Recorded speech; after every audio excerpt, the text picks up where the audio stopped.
안녕하십니까. 예. 예, 저녁들은 맛있게 다들 다 드시고 오셨지? 네. 아, 자리가 많이 좀 비어 있습니다. 조유른 누님 앉아주이소. 조유른 씨. 앉아주이소. 아, 일단 집회 끝나고 또 조유른 누님한테 또 박살을 나게 생겼습니다. 네.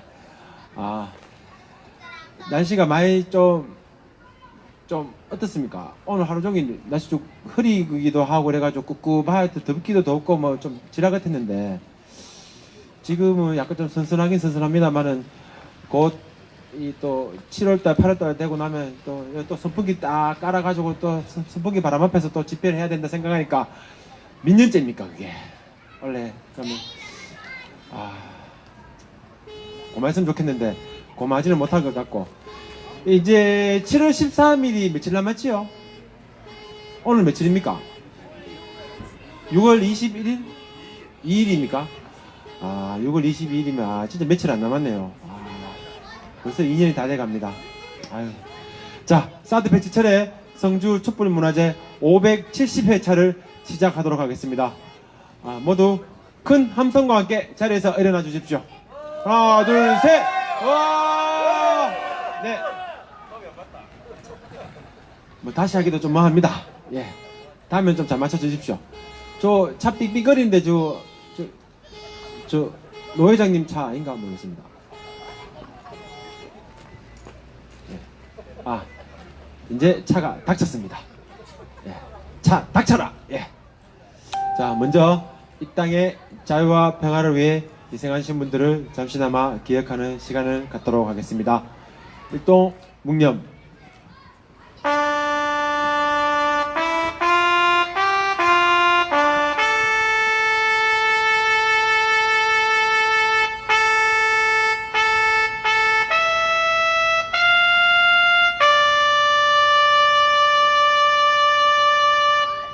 바로 임을 위한 행복 힘차게 불러보겠습니다.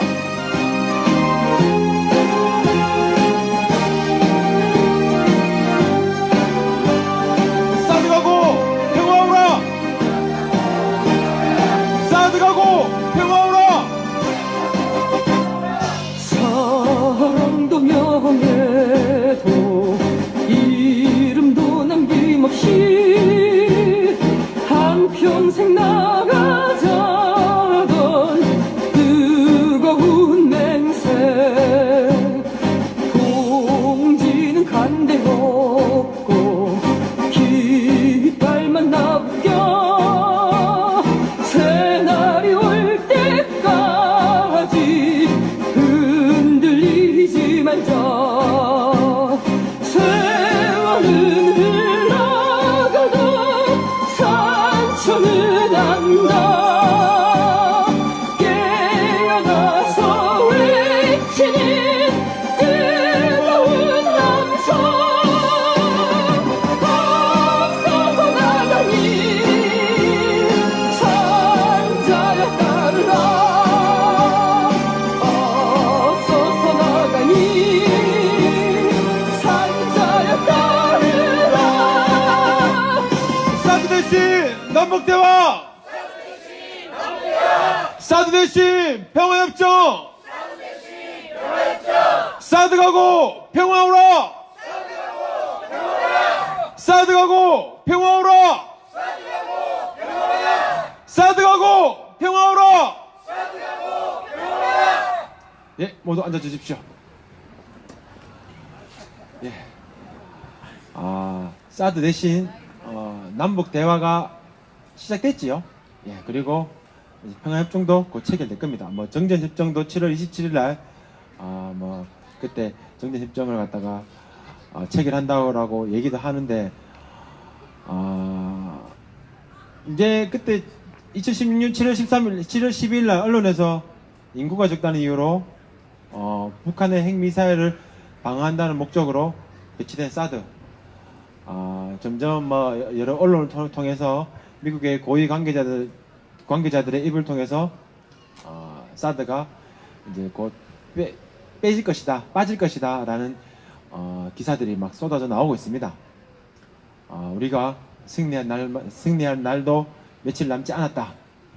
다 여러분들의 노고 때문에 그렇게 된 거다라고 생각합니다. 저희는 지금까지 사드가 옳지 않았기 때문에 이날 이때까지 평화의 촛불을 들고 있고 평화를 위해서 이제 사드 철회 촛불 문화제를 하고 있습니다. 그날에 오면은 그때 함께했던 그 모든 분들과 이 자리에서 아니면 저 자리에서 같이 사드 가고 평화하라, 사드 배치 결사 반대를 다시 한번 외쳤으면 좀 좋겠다. 그리고 사드 대신 남북대화, 사드 대신 평화협정, 사드 대신 통일이란 말을 그때 저기 함께 하셨던 모든 분들과 함께 외쳤으면 좋지 않겠나 라는 바람을 한번 가져봅니다. 그날 오면은 기분이 좀 그럴 것 같아요. 시원섭섭하다 그런 느낌. 군대에 꼭 제대하기 전날 느낌 있지 않습니까? 제대하기 전에는 군대 제대하면 기분이 어떨까 좋겠다라고 생각이 막 드는데 제대하기 전날과 막상 제대하고 나면은 그 기분이 그렇게 또 막 좋지도 않고 기쁘지도 않고 슬프지도 않고 오만 생각이 막 다 듭니다. 저는 제대하는 날 그날 1975년 7월 10일 날 제대를 했습니다. 제대를 해가지고 무궁화 기차를 타고 외관역에 내려서 버스 타고 와가지고 집에 딱 갔어요. 딱 가가지고 사무실에 계신 아버지한테 딱 앞에 가가지고 중성 병장 이강태는 1997년 7월 10일부로 전역을 명받았습니다. 이에 신고합니다. 하니까 아버지 뭐 하신 줄 알아요? 그래 수고했다 하면서 야 고해라 고수톱 치고 있는데 신고하니까 아들 신고받을 생각 안 하고 고수톱 친다고 야 고해라 이렇게 하시더라고요. 그랬던 게 벌써 나이가 44이 됐습니다. 그때 고하라고 외치시던 그 아버지는 요즘도 고를 즐기고 계십니다. 좀 좋은가? 저는 이거 있잖아요, 이거. 저는 고수도 별로 좋지 않던데, 그래도 좋아하시는 분들은 많이 좋아하시더라고요. 이번에 선거 때문에 이제 경로당도 돌아다니고, 이제 할머니들 많이 만나 뵀는데, 참 경로당에서 고수도 많이 치시디다. 예. 우리 민족의 리포츠라고도 할 수 있는데, 사실 이게 이제 외색 문화라고도 얘기하는데, 하지만 이제 우리 삶 속에 너무 깊숙이 들어와 있으니까, 우리 거라 얘기해도 그렇게 이상하지 않다라고 생각합니다. 오늘 첫 번째 순서로는, 우리 사드 배치 철회 성주투쟁이의 법률팀장님을 맡고 계시죠. 예. 배은무님의 발언이 있도록 하겠습니다. 큰 박수로 무대로 맞이해 주시면 고맙겠습니다.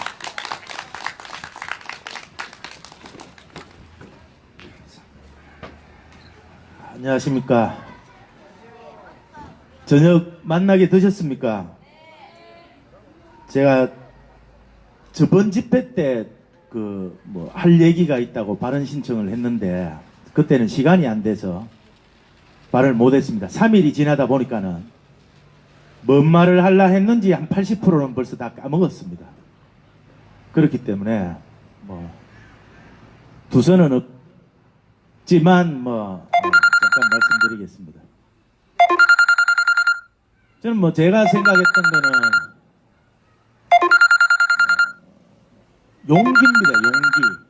그리고 또 하나는 이제 반칙이라는 말인데 살다 보면은 어쨌든 많은 유혹에 우리는 유혹이 들어오지. 그리고 또 유혹에 빠지고 줄을 또 좀 서가 있다가도 시간이 바쁘고 하면은 다 새치기 하고 싶은 마음이 있지만은 다 참고 기다리지 않습니까? 그러려면은 크든 적든 이렇게 용기가 필요하다고 생각합니다. 요번에 저는 참 고마웠던 것이 지방선거에 이렇게 힘든 여건 속에서 나와주신 분들이 그 많은 유혹의 반칙을 끝까지 참아낼 수 있었다 하는 것은 그것은 대단한 용기다. 그래서 뭐 그분들한테 그 정도 용기 가질 수 있는 사람 별로 없다. 그러니 다음번에도 꼭 나와 주십사. 뭐 나온다 안 나온다 이런 말씀하지 마시고 하여튼 4명은 붙박이로 가주셨으면 좋겠다. 그 말씀을 뭐 잠깐 드리고, 또 하나 말씀드리고 싶은 거는 뭐 오늘 뉴스에 나왔는 내용이지요. 이게 낙동강물이 오염이 되었다. 근데 제가 이게 영어하고 별로 안 친합니다.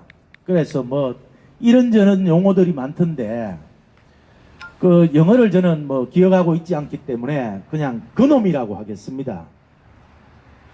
그놈이 검출되었다 합니다. 근데 그 원료는 아마 구미에 있는 반도체 공장에서 나왔는 것 같다. 반도체의 세척제로서는 물질이라고 언론에서 잠깐 봤습니다. 근데 이게 논란이 되다 보니까는 상수도 사업본부에 있는 관계자가 그 물질은 발암물질이 아니다 라고 대답을 했습니다. 근데 저는 궁금한 것이, 아니 도대체 그 상수도에 있는 그 발언을 할 위치에 있는 사람이 어떤 전문가이길래, 전문가들은 그것이 발암물질이다, 그리고 어느 부위에 상당한 위험을 초래할 수 있다, 그리고 방광기는 얼마이다, 그래서 최소 5년 이상은 몸 안에 축적대가 있다 라는 데이터를 내놓는데, 그분은 무슨 전문가인지는 모르겠으나 발암물질 아니다라고 이렇게 명확하게 답변을 했다면은 혹여나 이것이 그동안 축적대가 있던 연구에 따른 내용이나 그 물질이 이렇게 인체에 유해한 성분이다라고 판명이 난다면은 그 사람은 반드시 책임을 져야 됩니다. 상수도의 뭐 사업본부에 있는 사람으로서 답변을 냈기 때문에 그 사람은 꺼지게 물러나야 됩니다. 그것이 그 일을 하는 사람으로서 시민에 대한, 국민에 대한 가장 뭐 최소한의 예의가 되지 않을까 이렇게 생각합니다. 낙동강이라는 것이 그렇지 장강의 물줄기가 흘러서 대구도 거치고 뭐 부산도 거치고 이렇게 가는데, 그 거치는 동안에 여러 가지 위험 요소들은 충분히 있을 수 있습니다. 어떤 물질이 함유가 되어서 그것이 사람의 음용에 쓰이는지, 그리고 고도의 정수시설을 가지고 있다고는 하지만은 어떤 독성 물질은 제거가 되고 그렇지 않은 물질이 있는지 우리는 정확하게 잘 모릅니다. 사실 물과 공기를 다루는 사람들은 정확한 내용을 갖다 국민들한테 소상히 기본적으로 알려줘야 될 내용입니다.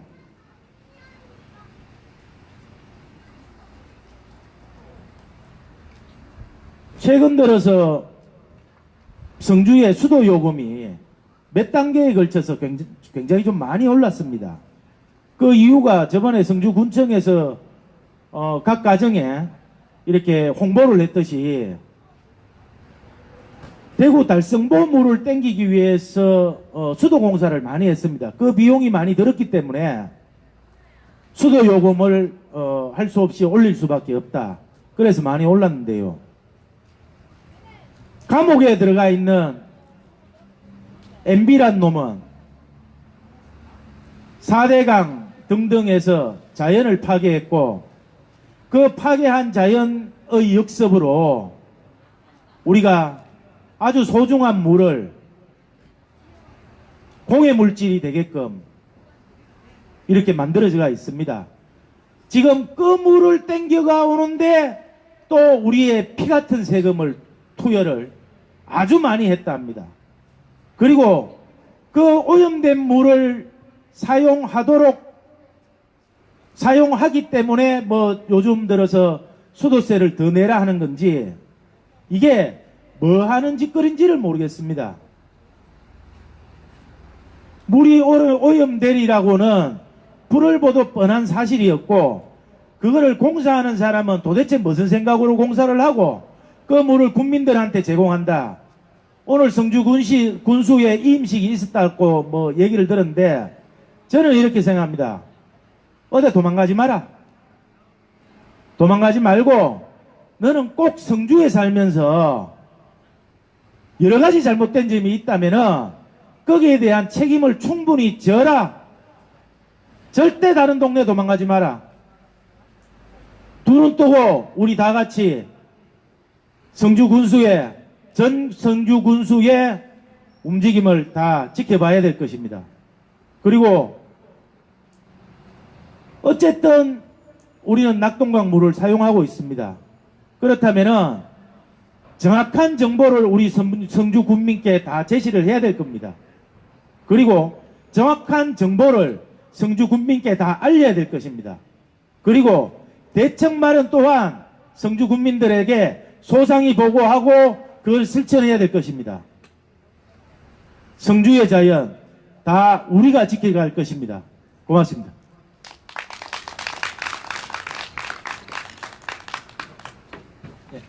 예, 다시 한 번 더 우리 배현무 팀장님께 큰 박수 부탁드리겠습니다. 예, 3분 한다 카디 되게 오래 했습니다. 네, 그렇습니다. 물은 우리가 지켜야 될 자원 중에 하나죠. 그런데 그 물을 지지난 정권에 있었던 전 대통령이 낙동강 줄기를 다 파디배 가지고 지금 뭐 녹차 라떼라고도 얘기하는데 먹을 수 없는 물로 만들었습니다. 그로 인해 가지고 발생된 일 같을 때 강력하게 요구를 해야 됩니다. 우리는 국민입니다. 세금을 내고 이 땅에서 살아가고 있는 국민입니다. 국민으로서 당당히 요구할 것은 요구하고 잘못된 것은 바로잡도록 요구를 해야 되고 그렇게 바로잡지 못한다면은 국민 힘을 또 보여줘야 됩니다. 뭐 물 얘기 나오니까 참 누가 이러더라고요. 폐기물 매립장 때문에 화가 나가지고 여기서 못 살겠다 싶어서 대구로 이사를 갔답니다. 그런데 오늘 수돗물 사태 때문에 다시 성주로 들어와야 되겠다라고 얘기한답니다. 좀 웃긴 얘기죠. 예. 어디 가서 어떻게 살란 말입니까?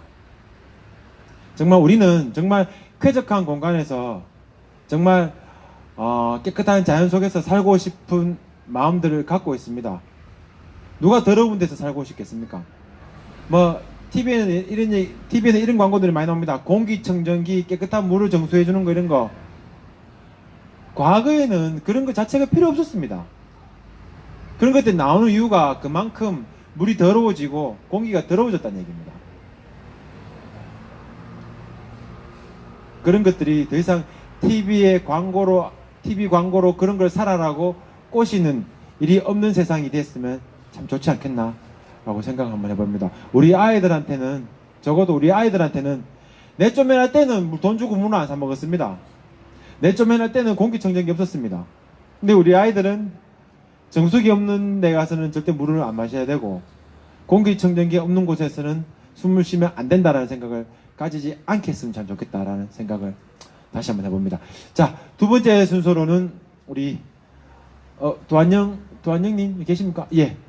오늘 또 급하게 오늘 또 발언을 좀 해주셨으면 좋겠다라고 말씀드리니까 또 급하게 준비해가 오셨습니다. 자, 우리 도안영님께 큰 박수 부탁드리겠습니다.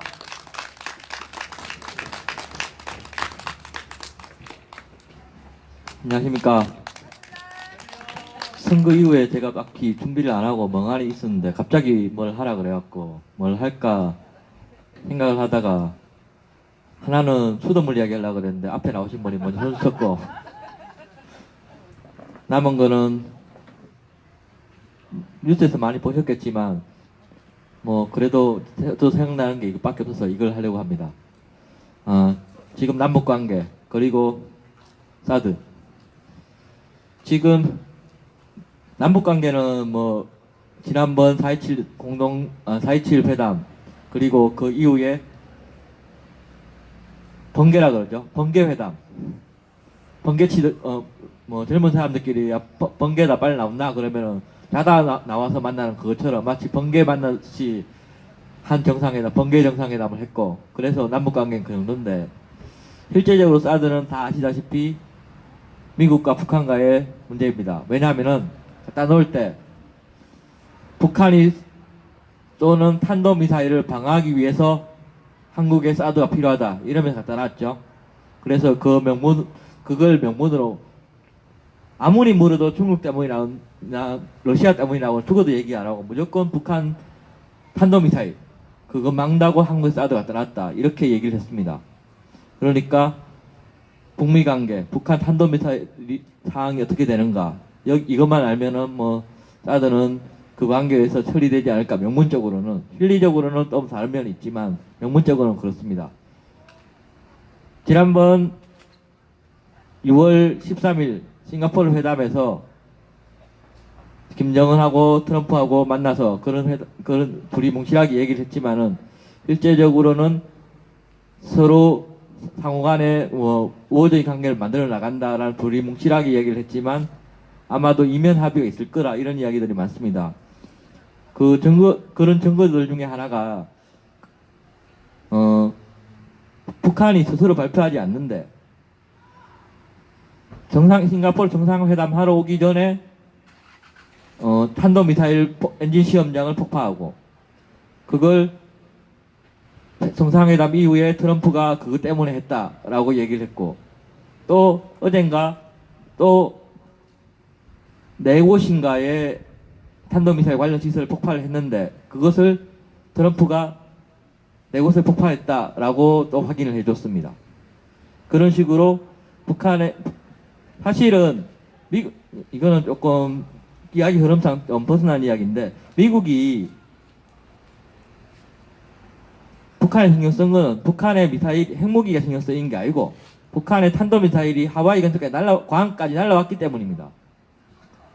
즉 탄도미사일만 없으면 별로 신경 안 쓰고 본질은 핵이 아니라 탄도미사일인데 탄도미사일 시험장을 그렇게 폭발하고 있는 게 증명이 되고 있으니까 사드를 갖다 놓은 명분인 탄도미사일 개발이 차츰 없어지고 개발 시설들이 없어지고 있고 지금 북한의 싱가포르 회담에 나왔던 내용 중에 하나가 미국의 한국전쟁 때 6.25 때 있었던 미군 병사 유해를 갖다 돌려받기 위한 내용이 있는데 그걸 위한 미국 국방성 산하의 사람들이 거기에 가서 북한에서 활동을 하고 있다고 합니다. 그러면 그런 사람들이 좀 더 미국 정부의 사람들이 좀 더 가게 되면은 아마도 그런 탄도미사일들 갖다가 실제적으로 해체하는 장면들이 보여지게 되면은 사드를 저기다 둘 수 있는 그 명분은 점점 더 없어지리라고 저는 생각을 합니다. 그리고 실리적으로도 미국은 중국하고 이렇게 무역전쟁이 어쩌고저쩌고 하지만 실제적으로 미국과 중국과의 선선은 한반도는 이제 벗어났습니다. 저기 남중국해 베트남 있고 중국 있고 싱가포르 있고 거기 어디 남사군도라고 불리는 거기 조어드라고 중국은 얘기하는데 거기가 중국이 무인 군사기지들을 만들고 있고 미국도 그곳에 이것저것 시험을 항공모함들을 보내고 이런 일들이 있었습니다. 그곳이 중국과의 대치 장면 하는 곳이지 한반도는 그러기에는 조금 미국에 크게 이익이 없습니다. 왜냐하면은 트럼프 대통령이 처음부터 얘기했습니다. 주한미군이 아니지. 미국 군대가 외국에 미국 돈을 들여서 그렇게 군대를 조정시키는 게 그게 남는지 안 남는지 모르겠다.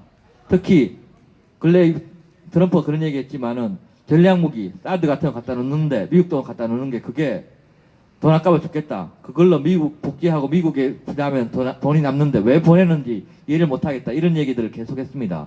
그래서 뭐 주한미군 감축 이야기들도 나왔죠.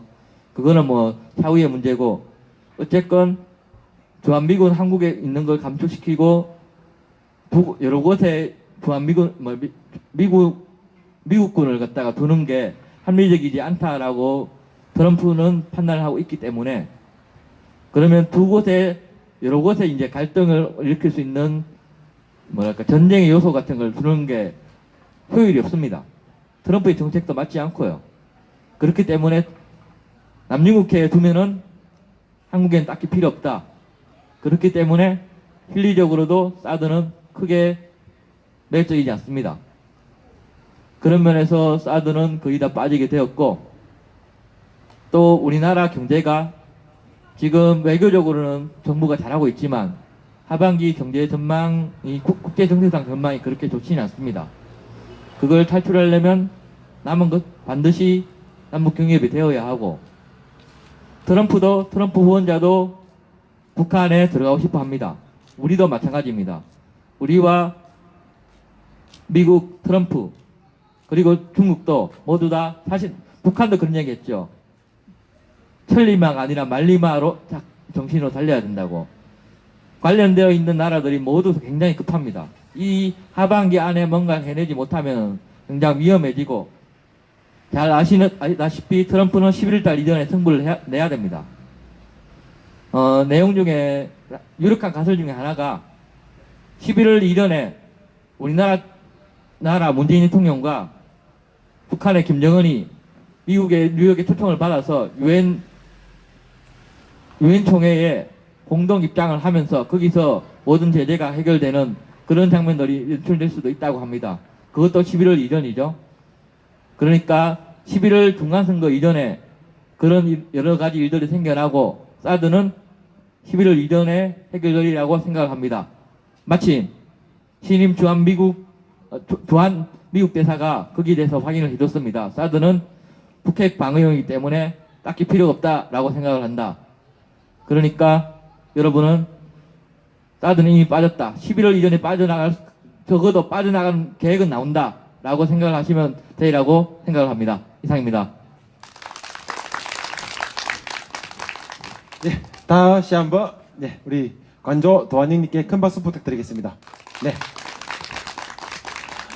전략자산 무기랍니다. 그래가지고 미 의회에 허락이 있어야 된답니다. 허락이 있어야 되는데 크게 뭐 문제는 없다라는 얘기도 들었는데, 이제 저런 얘기들이 자꾸 나오는 거 보면은 이제 사드는 더 이상의 문제 될 것이 없다. 우리 삶에 이제 곧 빠질 것이니까. 우리는 그러면 이제 뭐 해야 되죠? 우리는 뭐 해야 됩니까? 사드가 만약 빠지게 되면은 뭐 해야 될 것 같습니까? 뭐라고요? 잔치해야 된다고? 그러니까 그 후에 잔치를 당연히 해야 되고, 예. 뭐 우리 그 서수키 누님은 뭐 소 한 마리 내신다 하는데 맞습니까?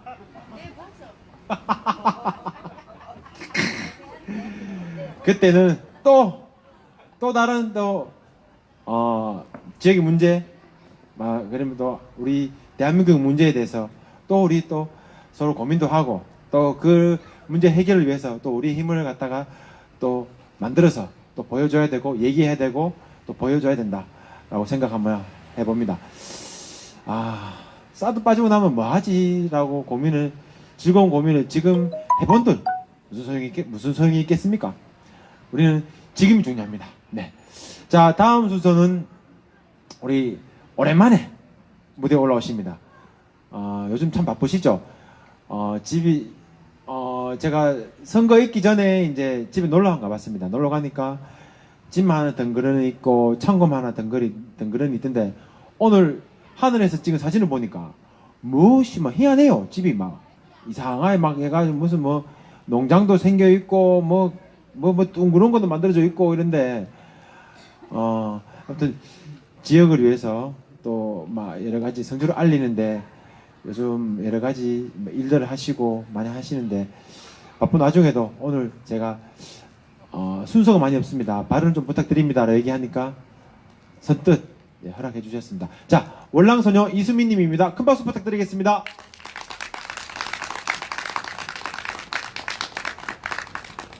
밑에서요? 예. 가까이 가요.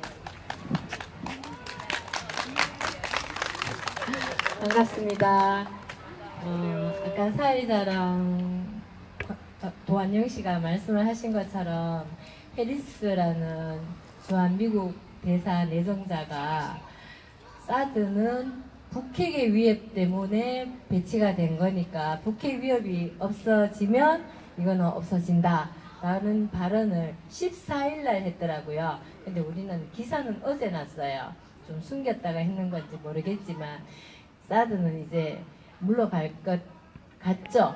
90% 이상은 저희가 이겼다고 생각이 됩니다. 그죠? 네. 제가 며칠 전에 가덕도를 갔다 왔어요. 가덕도를 갔다가 거제로 넘어갔는데 거제에 가다가 보니까 문재인 대통령 생가라는 팻말이 있어가지고 이제 일행들이랑 같이 한번 가볼래 하고 갔어요. 그러면 뭐가 생각납니까? 우리는 대통령의 생가다. 어떤 생각이 나요? 뭔가 좀 정비가 돼 있고 뭔가 조금 손을 봐놨을 것 같은, 우리 계속 그래 왔으니까 이제 그랬다는 생각이 이제 들었는데, 저는 그렇게 됐으면 어쩔까 약간 이제 걱정을 하면서 갔는데 아니나 다를까 제 걱정은 기우였습니다. 이제 문재인 대통령 아버지께서, 부모님께서 북한에서 이제 6.25 동란 때 피난을 오셨대요. 거제로. 피난을 와가지고 이제 주인집에서 이렇게 피난민 생활을 하는데, 주인집의 세댁도 아기를 가지고, 이제 문재인 대통령 엄마도 아기를 가져서, 옛날에 한 집에서 아기를 둘러오면은 안 된다 뭐 이런 말이 있어요. 그죠? 그래가지고 그 동네에 한 집에 방을 하나 빌려서 거기에서 출생을 하셨답니다. 근데 제가 말씀드리고 싶은 것은 그 집이 아주 초라하게 스레트 집에 발암물질이 있어서 지금 폐기로 이렇게 처리해내는 그런 집으로 있는데, 담벼락도 다 무너지고 초록색으로 페인트도 낡아가지고 해놨는데, 거기 무슨 택배회사 현수막을 걸어놓고 여기는 가정집입니다.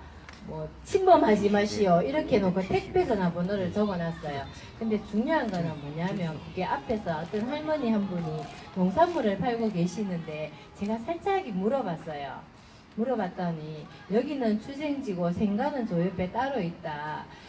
그런데 여기 근데 왜 이렇게 지금 이렇게 되어 있습니까? 그러니까 난리가 났어 이러는 거예요. 왜냐고 여쭤봤더니 그 주인이 대통령이 태어난 생가니까 뭔가 이게 조금 이제 고가에 어떻게 이제 뭐가 있어서 좀 자기한테 혜택이 있지 않겠나 하는 그런 마음을 가지고 있어서 거기 민심이 흉흉하다고, 그런 말들 때문에 막 동네가 약간, 그러면 이 집이 그렇게 되면 우리 옆집도 여기 옆에 있는 내 땅도 이제 땅값이 오른다. 또 그러면 길 나는데 길 옆에 나는 어떻게 되겠다.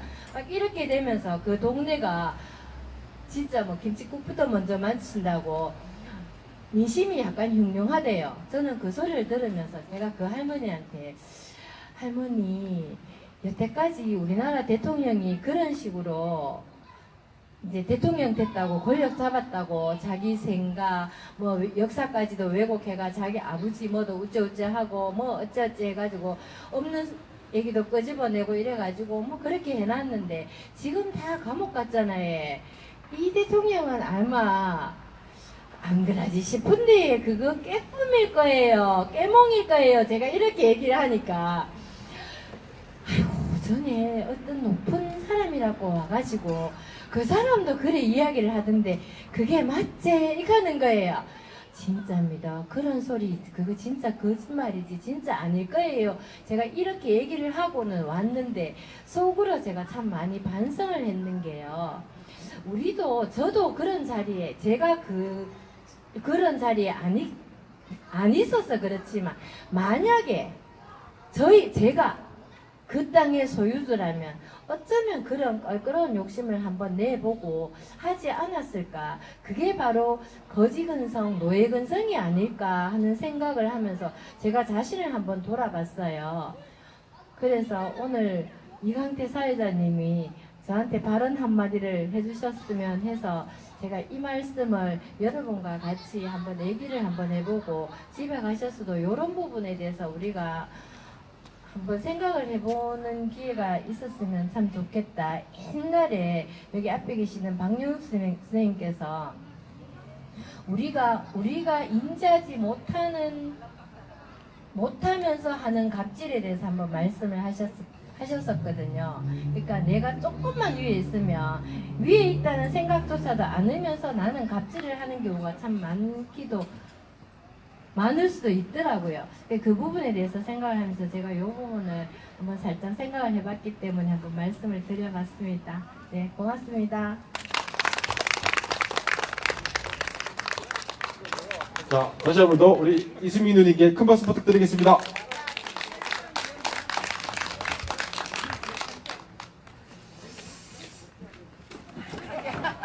예.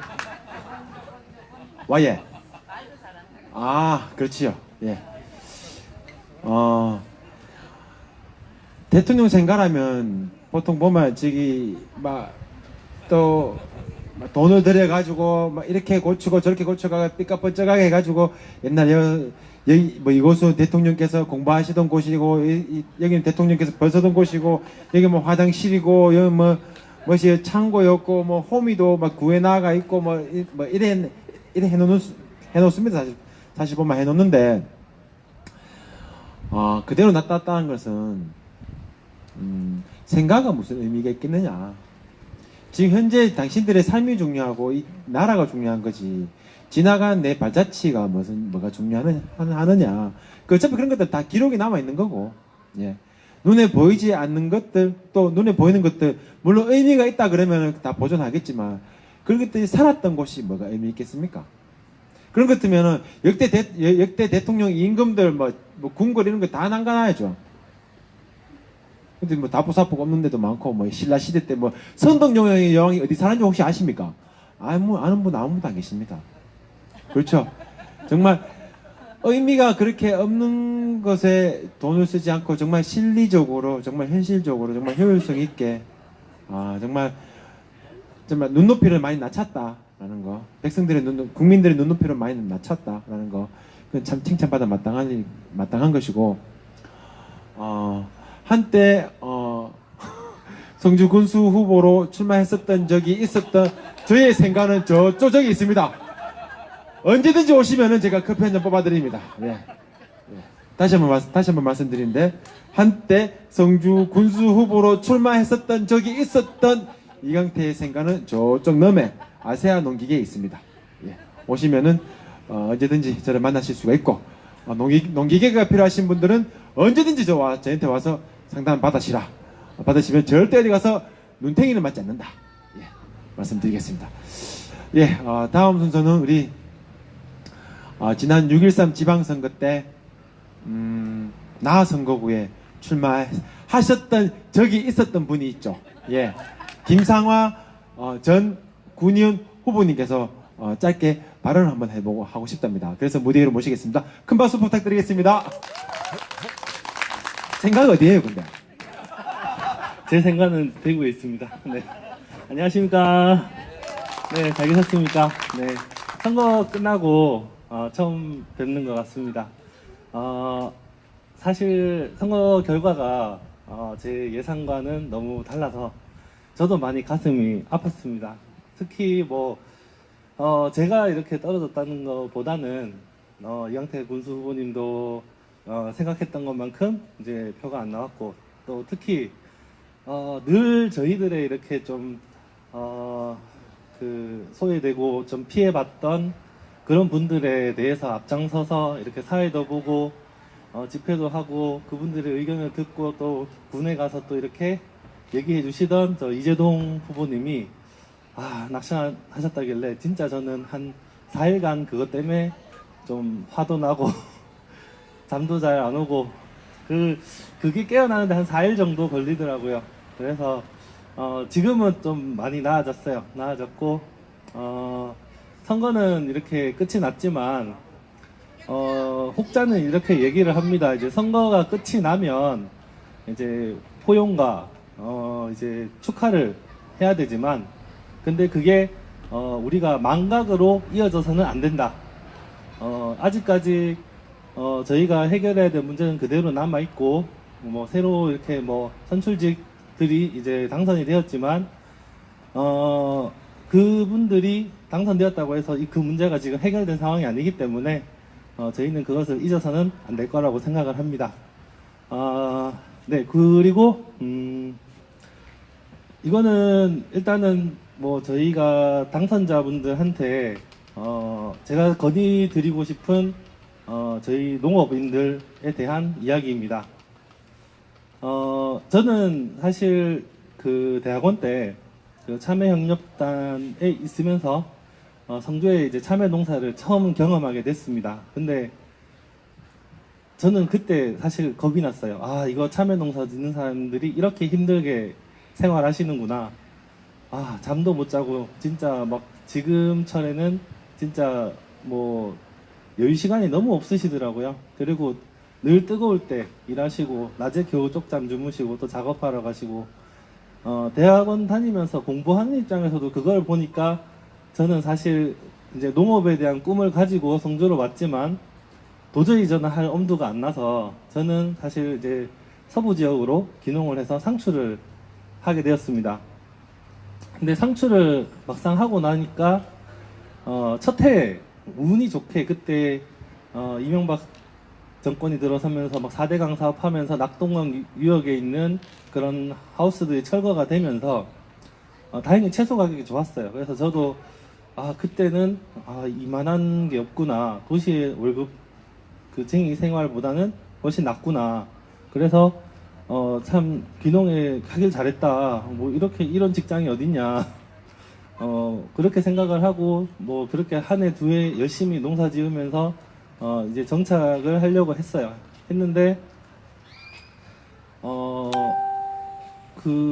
일단은 태풍을 볼라멘 때 제가 태풍을 맞았습니다. 그래서 하우스가 6동이 있었는데 한 동 남고 5동이 다 이제 완파 이렇게 해서 다시 농사를 지을 수 없는 상황이 되었었거든요. 그래서 그때 이제 뭐 군에서 그다음에 이제 그 면사무소 대가 면사무소에서 나와가지고 피해 조사를 하면서 저한테 이제 보상이 주어졌는데 600만 원 주시더라고요. 그래서 그해 이제 은행에서 빌린 뭐 농약값, 비닐값 갚고 나니까 딱 아무것도 손에 떨어지는 게 없더라고요. 그래서 그때 이제 벌어놓은 거 다 다시 투자해서 하우스 꽂고 또 다시 또 빌려가지고 또 하면서 이 생활을 어떡하지 하면서 그래도 뭐 다시 또 빚을 내서 또 시작을 했어요. 시작을 했는데 그때부터 시작된 게 이제 그 4대강 사업에 있었던 그분들이 이제 토지 보상을 받고 다시 하우스를 꽂고 하면서 다시 이렇게 그 생산되는 물량이 많아지기 시작하더라고요. 그때만 해도 저 서부 지역에 상추 농가가 40농가 정도밖에 안 됐었는데 그 태풍 이후로 120농가가 되더라고요. 한 3배가 늘었어요. 그러면서 원래 이제 매천시장에 가는 물량이 그 2톤차 한 대 정도 물량이었는데 3배 정도 생산량이 늘어나니까 2톤차 2대에 1톤차 3대가 총 5대가 이제 매천시장으로 왔다 갔다 하게 되더라고요. 매일. 그때부터 느낀 게 이제 이게 공판장이라는 거에 대해서 좀 더 이제 와닿게 되더라고요. 그래서 사실 저희가 농사 짓는 분들은 다 아실 겁니다. 오늘 경매 가격이 어떻게 되는지 아무도 예측을 못해요. 경매장에 물건이 100개가 필요한데 99개가 들어가면 그날은 대박나는 날이고요. 100개가 필요한데 101개가 들어가는 날은 쪽박차는 날이거든요. 하나가 더 많을 뿐인데 경매사들은 그걸 알고 시세를 반토막 냅니다. 그리고 2개, 3개가 부족할 때는 하나라도 물건을 더 확보하려고 막 서로 경쟁 입찰을 하다 보니까 그때는 또 물건값이 막 올라가거든요. 그러니까 그때부터 느끼는 거는 이제 생산자들이 많아지면서 물량이 많아지니까 경매 가격에 대해서 제가 너무 막 노이로제가 걸리는 거예요. 어제는 2,000원 했다가 오늘은 5,000원 했다가 내일은 5,000원 했다가 그 다음에 또 10,000원 했다가 그러니까 그거에 진짜 미치겠더라고요. 그래서 아 이거는 도저히 안 되겠다. 막 자꾸 손해 보는 날들이 많아지니까 그때부터 이제 저는 직거래 해야겠다. 직거래 안 하면은 이제 제가 이제 들어간 생산비를 건질 수 없겠다 생각을 해서 1톤 잡차에다가 물건을 싣고 대구로 이제 박스당 5,000원 이래가지고 식당에다가 납품을 했어요. 저 굉장히 힘들었거든요. 근데 새벽에 일어나서 상추 따서 이제 11시쯤에 실어가지고 대구로 배달 나가서 집에 오면 12시였어요. 그래서 그거를 한 2년 정도 하니까 수입은 되는데 그것도 진짜 사람이 못할 짓이더라고요. 그래서 그 다음부터 느낀 게 사람들을 그러니까 이건 혼자서 할 수 있는 일이 도저히 아니다. 그래서 이제 장목반이나 이런 걸 만들어서 한 지역에 좀 그런 특화장 뭐 상추라는 그런 물량들이 많이 나오는 지역, 뭐 사과가 많이 나오는 지역 이런 지역에 좀 그런 유통 전문 시설이 있어서 거기에서부터 시작이 돼야 되지 않겠나. 그래서 물량이 한 지역에 있는 물량이 어느 정도 모이게 되고 그 물량이 모여서 품질이 어느 정도 이제 같아지면 그럼 저희가 대형업체랑 계약을 하면 되거든요. 그래서 그 유통시설에서부터 그 계약업체까지 그 하나의 시설로 인해서 많은 사람들이 시세 걱정 없이 아 내가 오늘 계약했던 물량이 뭐 한 박스 7,000원이다 하면 100박스 생산을 하면 아 70만 원을 버는 거다.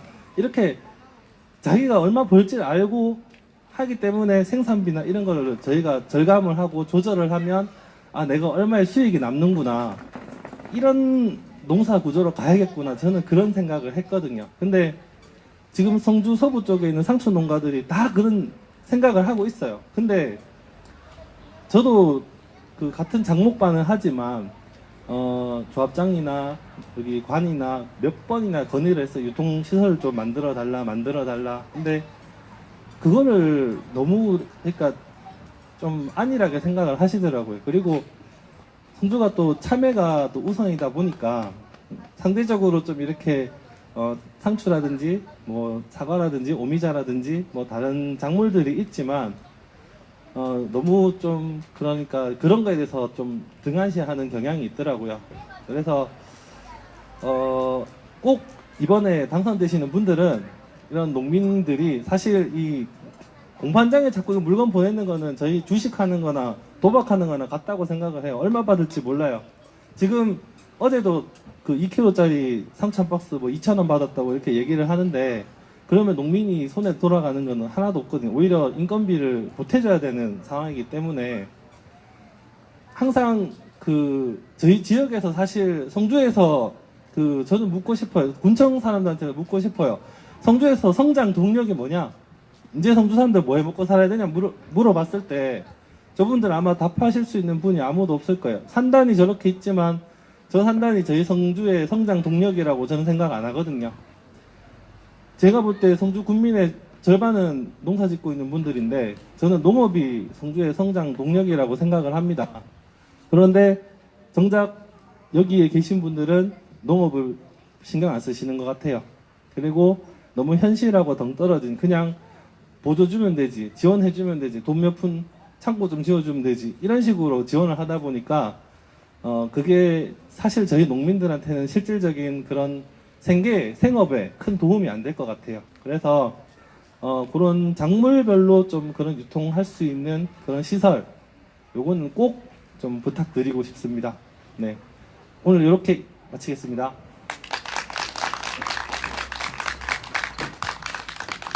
예.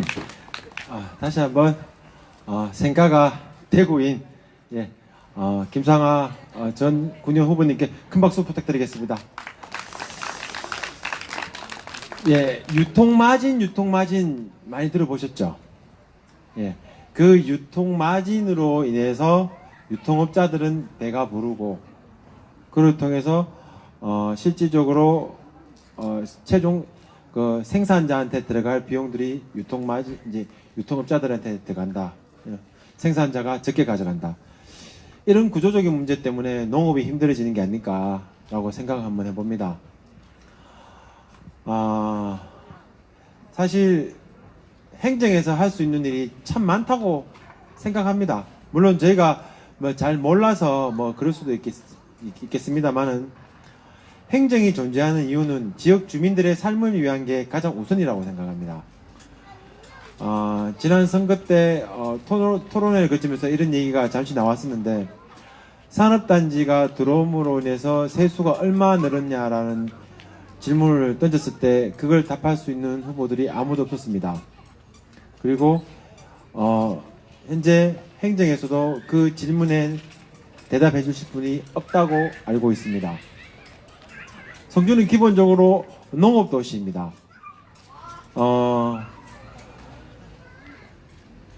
예를 들자면은 성주는 참외 재배로 인해서 연간 소득이 한 5천억 정도 발생한다고 합니다.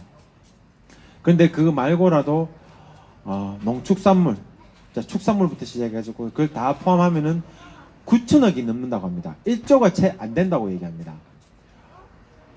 그 정도 금액이면 대한민국에서도 크게 빠지지 않은 금액입니다. 그럼에도 불구하고 산업단지를 갖다 들러놔야지 인구가 유입이 되고 그래야만이 세수가 확보되고 그래야만이 농사 짓는 분들 그리고 주민들한테 복지 혜택이 간다라고 얘기를 합니다. 했었는데 과연 그런 것들이 올바른 판단인지 한번 되묻고 싶습니다. 농업도시면 농업도시답게 행정이 가야 되지 않겠나. 실질적으로 주민들이 그리고 실질적으로 농사 짓는 분들이 축산업에 종사하시는 분들의 불만이 무엇인지에 대해서 진지하게 행정에서 같이 고민을 하고 그 문제가 있다면 그 문제를 해결할 수 있는 그런 방법들을 찾아야 된다고 봅니다.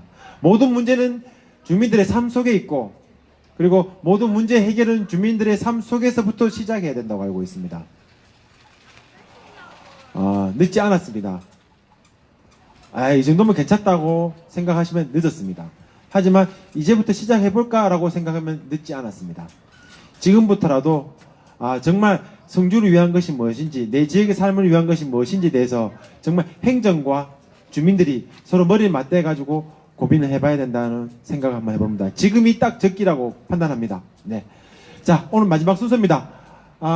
우리 노가바의 달인이시죠? 김경철님 어디 계십니까? 어디 계세요? 올라와 주십시오. 예.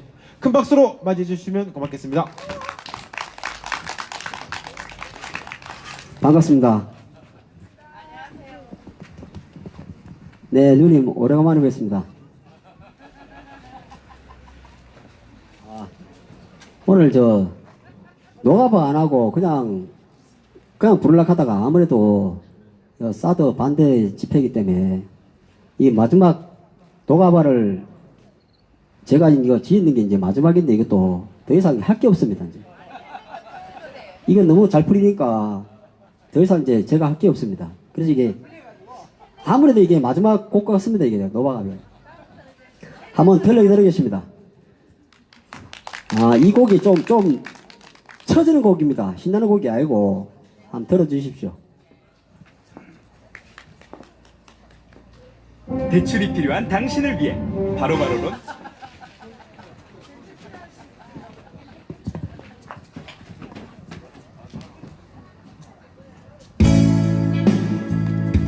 사드라고 평화오라!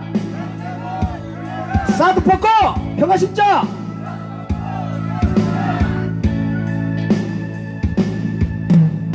울고 싶어라 울고 싶어라 이 마음 사드가 오고 경찰도 오고 난리네 왜 싸워야 하나 왜 주민과 싸워 왜 싸워 언니들 발톱 꽃이 펴서 피멍 들었네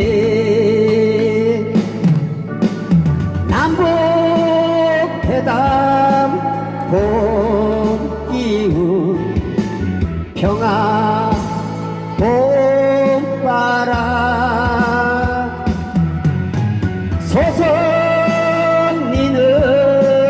대치중 경찰 3,000명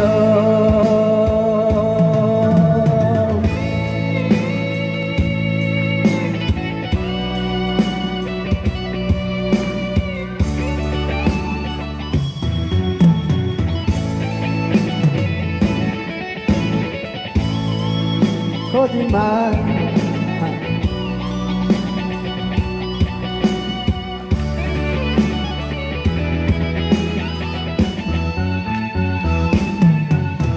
왜 거짓말하니 왜 국민을 속여 왜 속여 한반도 사드 무용지물 사드 미국과 무자비한 경찰들 국민 짓밟래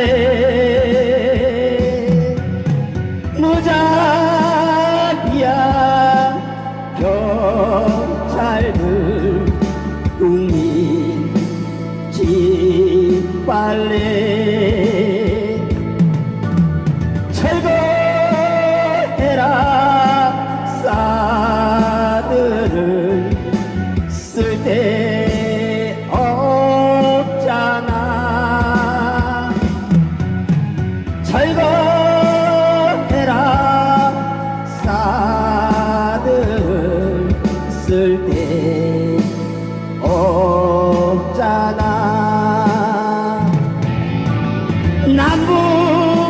남북평화 올 거야 사드 가거라 남북평화 올 거야 사드 가거라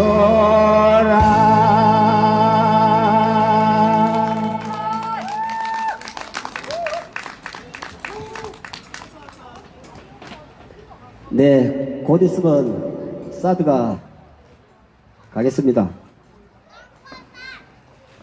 다음 곡은 여기 남자분들은 전부 다 나물거리입니다. 여성분들은 다 선여고예요. 그래서 다음 곡은 앞에 노래가 좀 처졌기 때문에 이번에는 좀 신나는 곡으로 한번 가보겠습니다.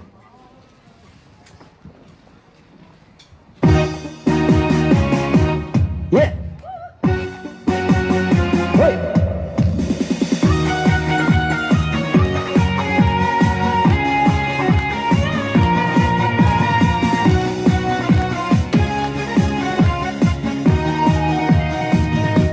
나는야 당신의 사랑에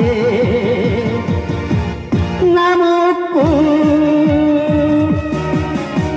10번 찍어 안 넘어가면 100번 1000번도 찍을 수 있어 내 옆에 당신만 있어주면 무엇이든 다 할 수 있어 사랑이란 나무도 인생이란 나무도 행복이란 믿음의 나무도 멋있게 키워서 내 품에 안고 가 당신 품에 안겨주고 싶어 나는야 당신의 사랑에 나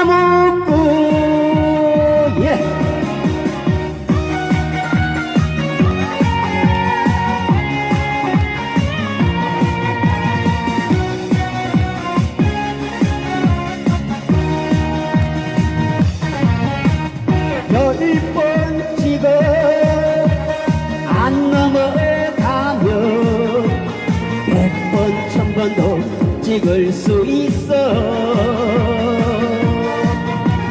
내 옆에 당신만 있어주면 무엇이든 할 수 있어.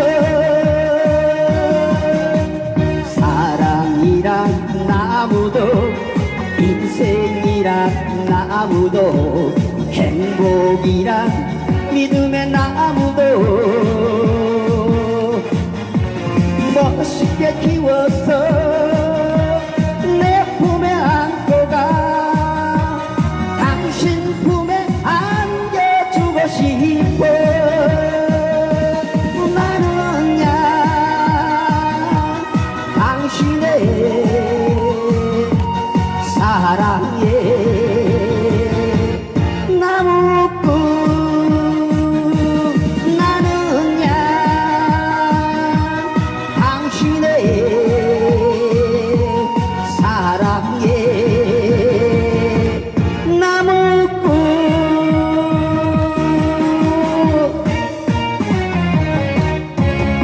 감사합니다.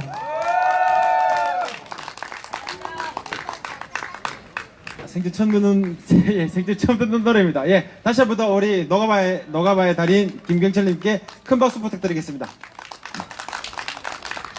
예. 오늘 아들이 수북이 모이는데 뭐 해요? 뭐 해요? 올라와요? 평화요 좀 해요? 예. 자, 이제 마지막 순서입니다. 예. 예. 사드 배치 차례 성주 촛불문화제 570회차를 같이 해주신 여러분들께 진심으로 고맙다는 말씀드리고, 사실 오늘 제가 할 차례가 아니고 이재동 사회자께서 해야 될 차례임에도 불구하고 오늘 대낮부터 열받아가지고 대포를 한잔 하셔갖고 지금 귀가하셨습니다. 제가 강제 귀가 조치시켰습니다. 네. 다음 주 화요일 날 또 이재동 사회자님을 보시게 된다면 이제 낮에 술 마시는 건 좀 대충 해라 라고 좀 말씀 좀 한마디씩 해 주셨으면 참 좋겠다라고 말씀 좀 드리고 싶습니다. 자, 친구들 올라오세요.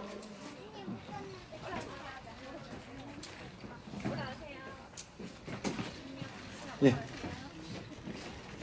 자, 우리 평화요정들의 무대를 끝으로 사드 배치철의 성주 촛불문화제 570회차를 마치도록 하겠습니다. 자, 친구들 준비됐나요? 네. 자, 여러분, 자, 자리에서 일어나가지고 같이 박수 치면서 같이 율동 따라 하시면서 마무리했으면 좋겠습니다. 자, 친구들 준비됐나요? 네. 자, 음악 주세요.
찾아 헤매는 굴라비처럼 밤이면 밤마다 자유 그리워 하얀 꽃들은 순례에 싣고 앞만 보고 걸어가는 우리 굴라비 오늘의 이 고통이 괴로움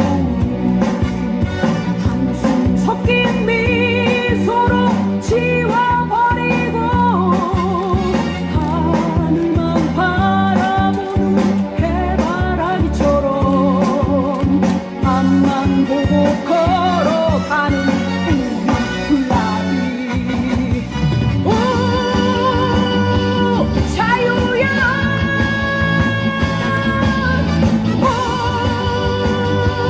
기쁨이여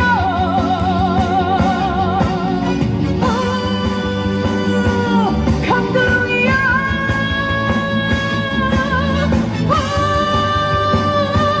평화여 내 마음은 못 터져버릴 것 같은 활화산이여 비는 뺏고 뜨거운 피도 모두 터져버릴 것 같아 친구야 가자 가자 자유 찾으러 다행히도 난 아직 젊은이라네 가시밭길 험만 해도 나는 갈 테야 푸른 하늘 넓은들을 찾아갈 테야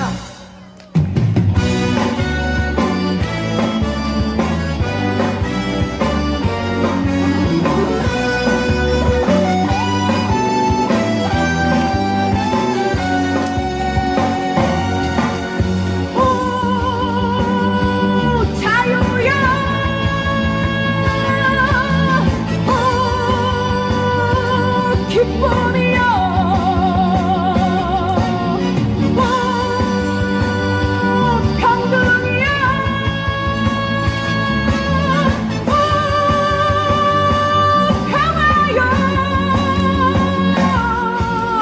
내 마음은 못 터져버릴 것 같은 활화산이여 비는 뺏고 뜨거운 피도 모두 터져버릴 것 같아 친구야 가자 가자 자유 찾으러 다행히도 난 아직 젊은이라네 가시밭길 험나 해도 나는 갈 테야 푸른 하늘 넓은 들을 찾아갈 거야 푸른 하늘 넓은 들을 찾아갈 테야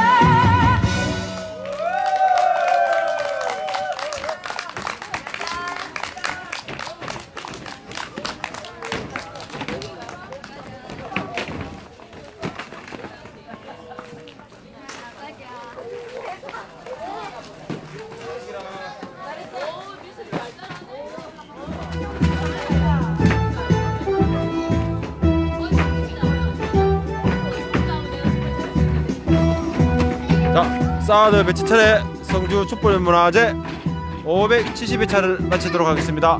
지금까지 시청해주신 시청자 여러분 대단히 감사합니다. 다음 주 화요일날 뵙겠습니다. 내려와 이씨.